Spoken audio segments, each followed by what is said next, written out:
आप सभी का स्वागत करते हैं भोजपुरी इंटरटेनमेंट यूट्यूब चैनल पर। आके एक बार फिर बहुत ही बवाल, बहुत ही धमाकेदार भी है गाने के अपडेट को लेकर। जो गाना भी है भोजपुरी के बहुत ही बेहतरीन और बहुत ही लाजवाब सिंगर प्रमोद प्रेमी यादव जी का एक बहुत ही शानदार, बहुत ही लाजवाब भी है होली सॉन्ग को रिलीज़ कर दिया गया है आज सुबह।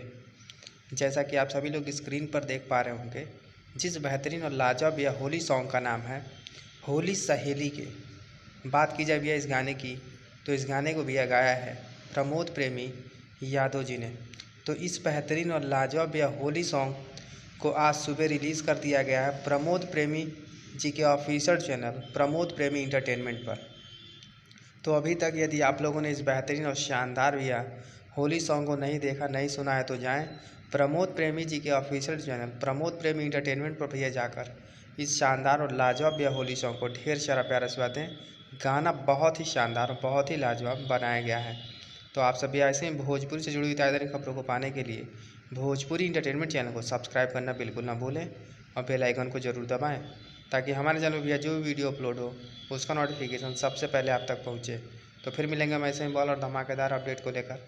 तब तक जय हिंद, जय भोजपुरी।